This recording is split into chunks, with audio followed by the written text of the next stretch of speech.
Paz do Senhor, Irmandade. Olha nós outra vez. Chegamos no capítulo 15 do livro de Atos. Vamos orar? Vamos orar, que esse tem vida na vida. Quando eu falo, tem muito conteúdo. Bora, oremos. Deus de bondade, de graça, de amor. Senhor, vem sobre nós. Derrama da tua graça e dessa bondade também sobre nós.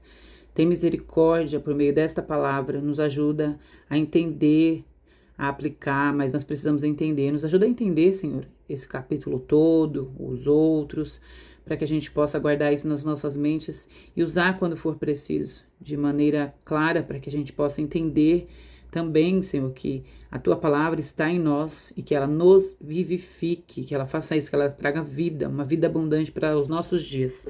Faz isso, Senhor, por amor, como eu falei, por graça, mas também por misericórdia. Em nome de Jesus, amém. Oi, gente, bora nós? Vamos começar. Gente, esse texto aqui é bem interessante, as igrejas gostam bastante de falar disso aqui também. É o concílio, o primeiro concílio, eles começam a falar desse concílio. Esse concílio nada mais é que a junção dos irmãos para decidir uma questão que surgiu ali no meio dos irmãos em Cristo, daqueles primeiros irmãos. Sabe, uma discussão ferrenha, uma situação que eles não conseguiam resolver. E aí eles organizaram como se fosse... Era um grupo de irmãos que iriam conversar sobre isso para decidir. Eles iriam decidir algumas questões, né? Eram questões relacionadas aos gentios. Sabe aqueles cristãos que vieram depois dos judeus, que eles eram os não-judeus? Então, eles se achegaram, né? Eles foram agregados e o ministério dessa nova aliança em Cristo permitiu isso, que os gentios fossem salvos, fossem alcançados, né? E aí pensa numa confusão, porque a gente viu, para Pedro conseguir pregar para eles foi difícil, né? Lembra que eu falei que eles não tinham essa convivência, não tinham visitas, não tinham encontros, não tinham negócios com não-judeus, né? Com os gentios. Então, o Messias deles, no caso nosso, mas olhando para aquela época, o Messias que eles esperavam era judeu, né? O Messias veio, era judeu. O povo judeu, a Bíblia hebraica, os patriarcas todos judeus. E aí começam a vir pessoas que não são judeus, né? E aí que começa essa questão. Vamos lá então. Vamos descobrir coisas bem interessantes. Ó, aqui aconteceu o seguinte: alguns homens desceram da Judéia, de Antioquia, e passaram a ensinar os irmãos. É interessante, né? Alguns homens desceram da Judéia, tá vendo? Então vieram de Jerusalém e foram para Antioquia. Lembra aquela igreja que eu falei de Antioquia? Ali aconteceram muitas coisas no seio dessa igreja, era muito interessante. E aí eles vieram lá de Jerusalém e foram para Antioquia, onde tinham se convertido muitos não-judeus, muitos gentios, né? E aí eles começaram a ensinar, e aí eles falavam assim: se vocês não forem circuncidados, era um costume deles, da época dos homens que tinham que fazer essa prática, conforme o costume ensinado por Moisés, olha o que eles falavam: não poderiam ser salvos, não poderão ser salvos. Então, salvação, a grosso modo, assim, rasgando bem facilmente, para ser salvos eles tinham que fazer alguma coisa. Então, é isso que eles estavam falando: ó, vocês são gentios, vocês não são judeus, mas para ser salvos vocês têm que fazer algumas regrinhas, vocês têm que cumprir algumas outras tradições, um costume. Aí isso levou, no 2, levou Paulo e Barnabé, lembra esses crentes fervorosos de verdade? Levou Paulo e Barnabé a uma grande contenda e discussão com eles. Assim, eles discutiram, foi uma coisa muito séria. Paulo e Barnabé foram designados com outros irmãos, então eles eram crentes e queriam resolver isso. Mandaram Paulo, Barnabé e outros irmãos para irem a Jerusalém, para tratar dessa questão com os apóstolos e os presbíteros. Sabe aqueles primeiros?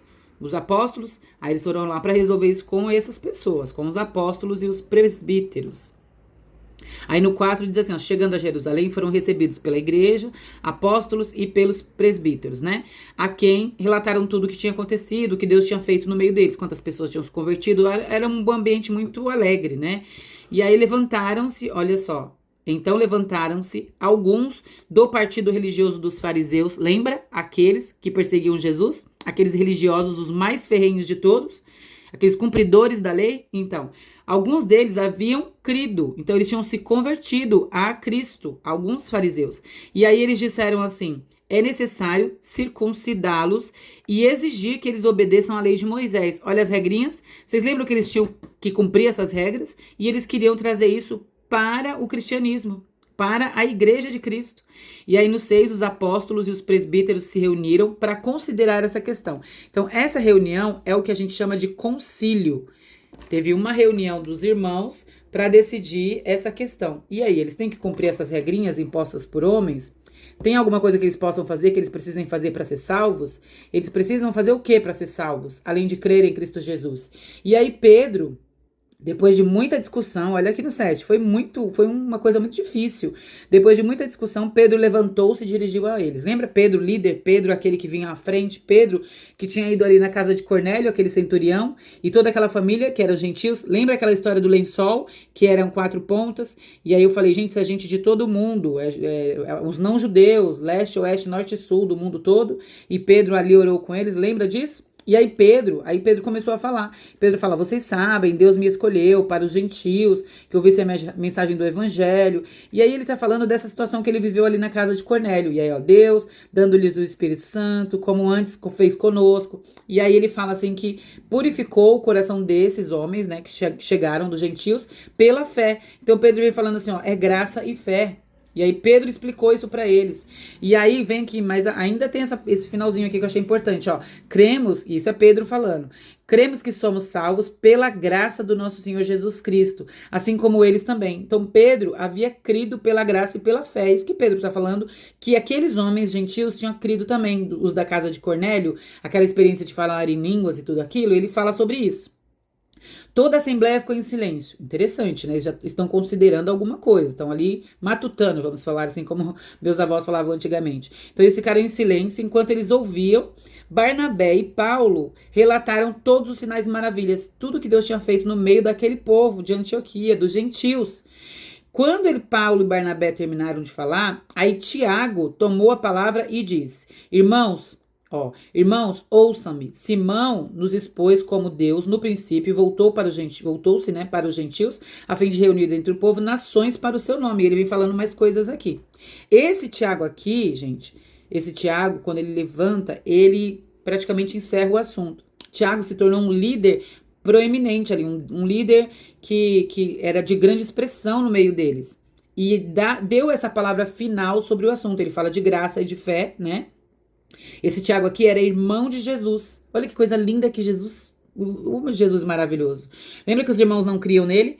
Tiago se tornou um dos pais, dos líderes da igreja, um líder de grande expressão. E Tiago, que era o irmão de Jesus aqui, e aí ele vem e ele traz essas palavras e aí sim encerra esse assunto.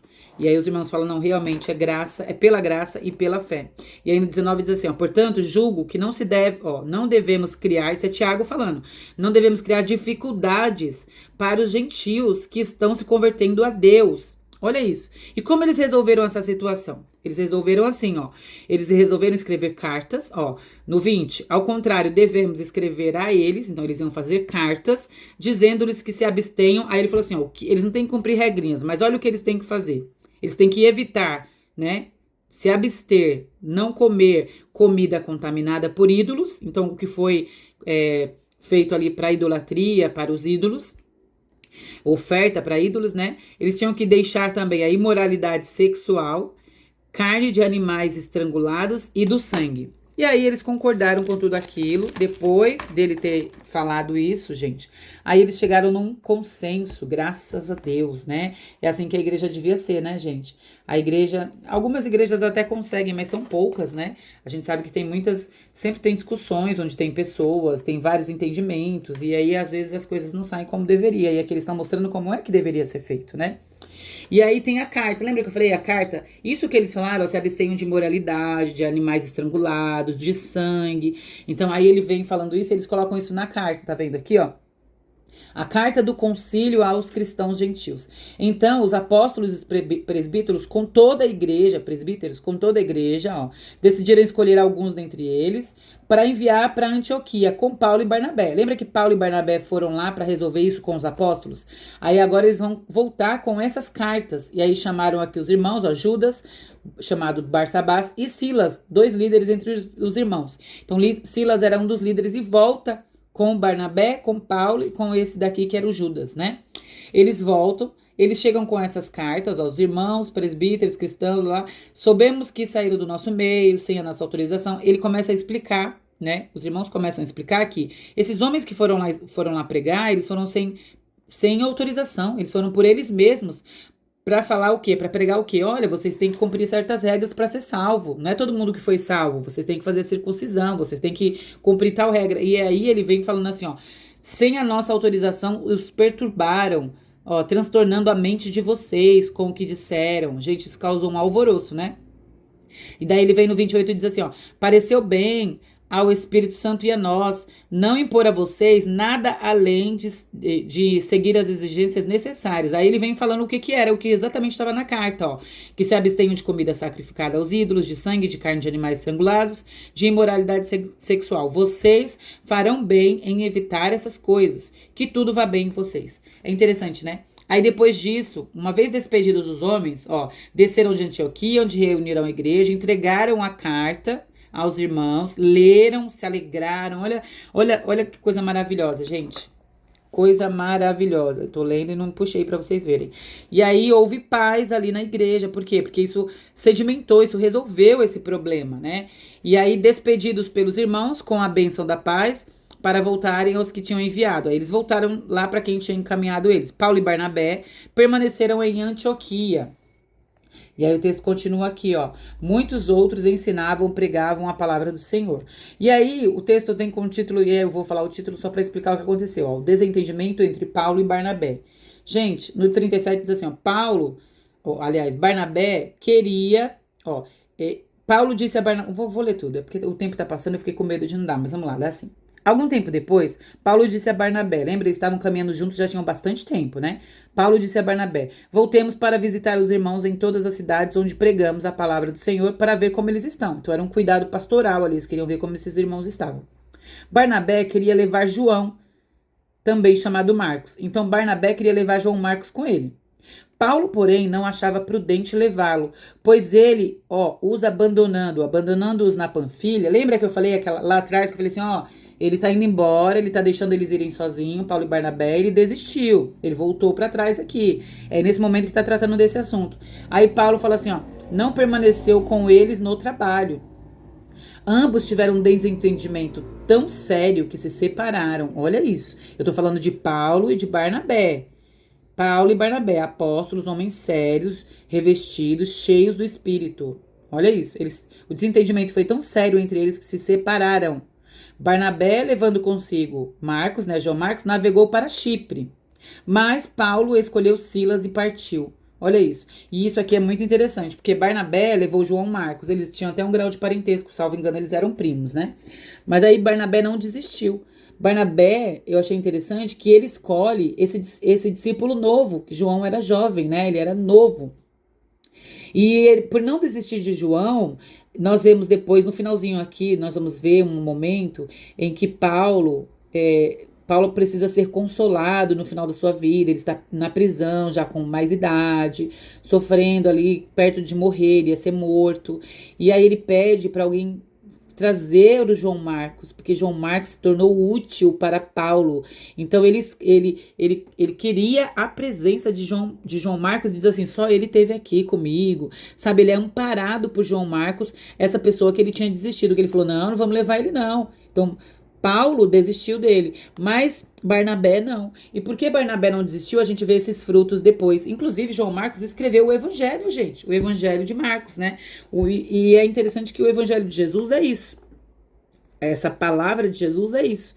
É para isso que a gente vive, né? O que passa disso não é Evangelho. A vida é real, gente. Vida na vida, como eu falo sempre. Não mostra assim homens perfeitos. Paulo era o ser perfeito. Não, não mostra homens perfeitos, mas seres falhos que discordam, se separam, se desentendem, mesmo tão cheios do Espírito. Se eu puder falar com umas aspas bem grandes, assim, cristãos de alto calibre, né? Aqueles bem.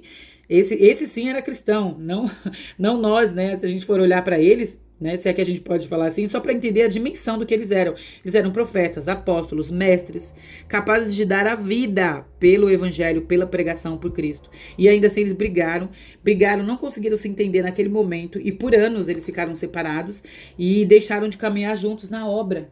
Então nós precisamos pedir misericórdia, porque nós não somos perfeitos e a gente vai se desentender em algum momento da vida, mas que o Senhor nos traga homens como este, sabe? Barnabé, que acolhe, que prepara, que cuida, que trata e que nos põe de volta no caminho do evangelho. Porque talvez Marcos não estivesse preparado naquele momento que ele desistiu. Mas agora, quem vai suprir a necessidade dele, e a gente vai ver isso lá na frente, a necessidade de Paulo, esse que não queria levá-lo, é o próprio João Marcos. Olha isso. Isso é poder de Deus. E que o poder de Deus venha se aperfeiçoar na nossa fraqueza, na nossa fragilidade. Assim eu oro, em nome de Jesus, que isso aconteça nas nossas vidas. Louvado seja Deus.